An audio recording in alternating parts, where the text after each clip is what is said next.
We are following breaking news out of Scripps Ranch, where SWAT and other officers have swarmed a neighborhood amid a standoff situation. This morning, we're getting a look at the damage caused by a deadly quake in Mexico that could be felt for hundreds of miles. And high temperatures prompting a flex alert today. What kind of heat you can expect where you live. ABC 10 News at 11 starts now. ABC 10 News starts now with breaking news. Good morning. Thanks for joining us. And we do start with some breaking news. A SWAT situation underway in Scripps Ranch. Let's get straight out to ABC 10 News reporter Marie Cornell. Marie, we're hearing this stem from some kind of domestic incident.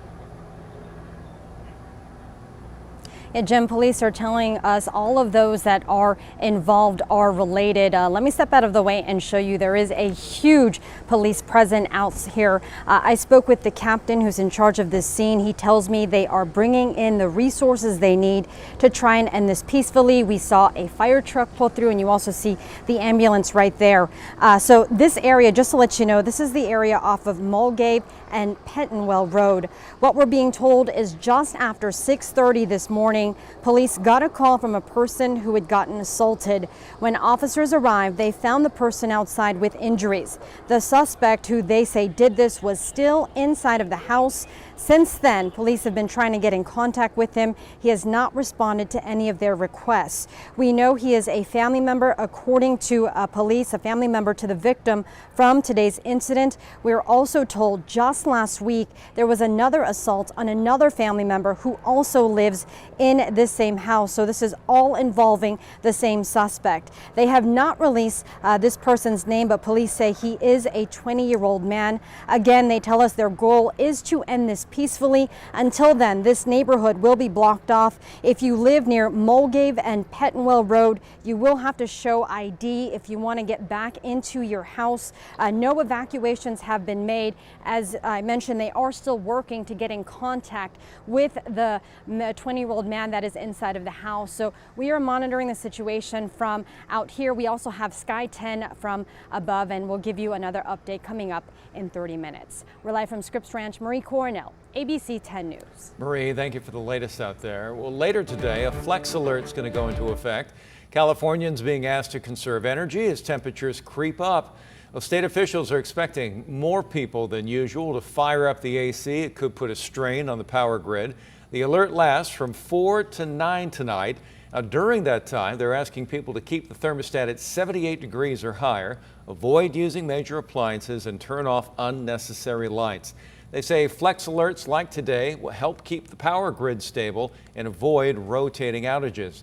They'll assess this evening if one will be issued for tomorrow as well. And speaking of that heat, let's talk to Vanessa Paz, because we got to get ready. We got the flex alert coming later, but in the meantime. Yes, Virginia, certainly as we progress through the week, we are definitely going to feel summer-like conditions. And as you could already see out in PB, so many people are already trying to beat the heat this early. As far as the relative humidity, that is also spiked pretty high right now, 82% in La Jolla, 93, an indication that if you step outside, it certainly will feel much more humid in comparison to yesterday.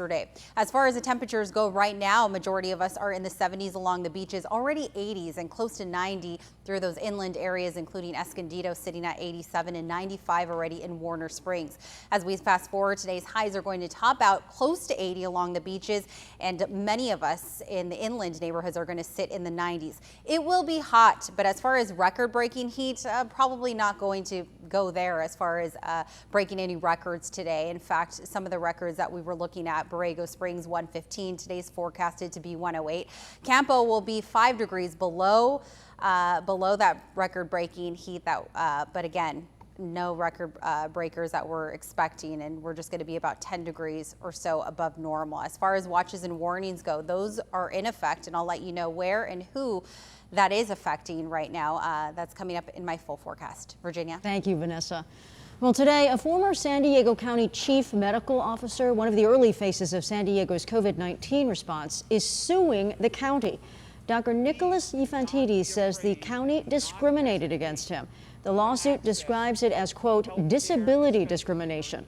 Now, according to the Union Tribune, Yfantides went on an unexpected leave of absence at some point in the past year or so.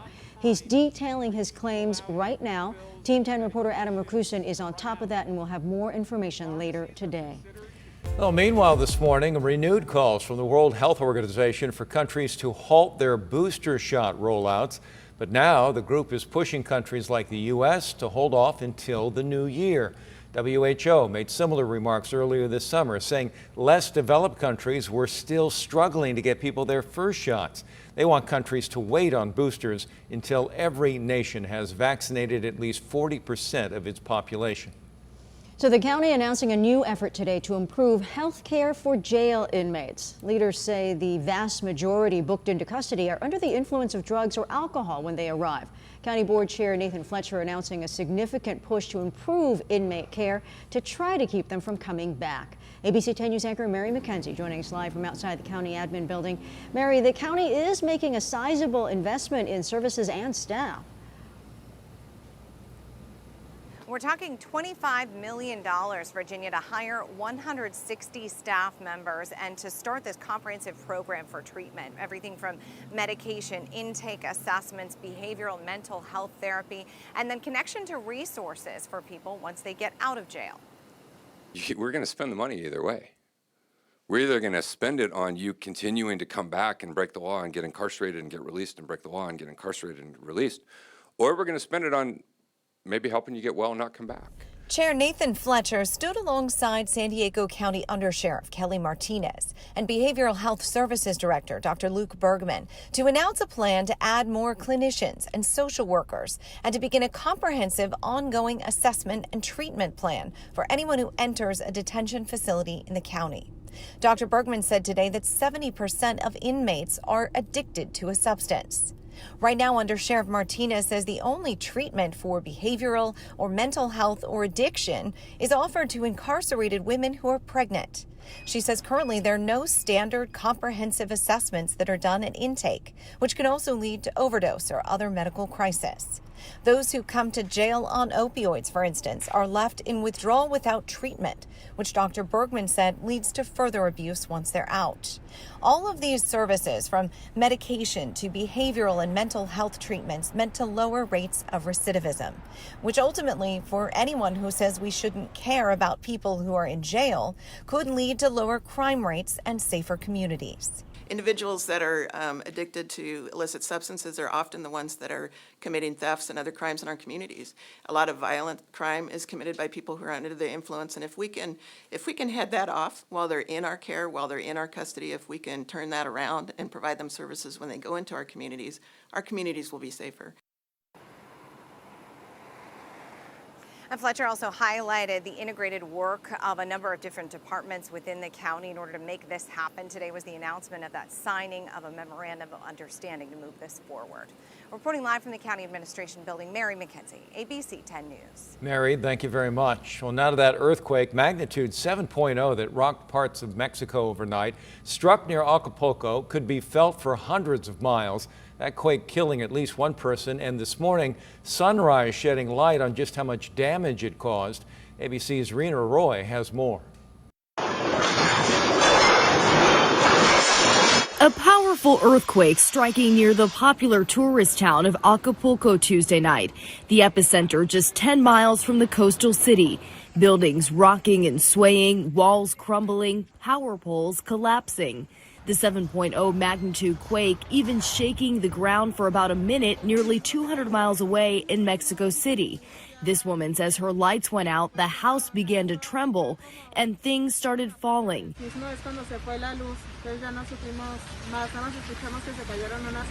Subway passengers stuck inside a train station advised to lean against the wall as the quake hit.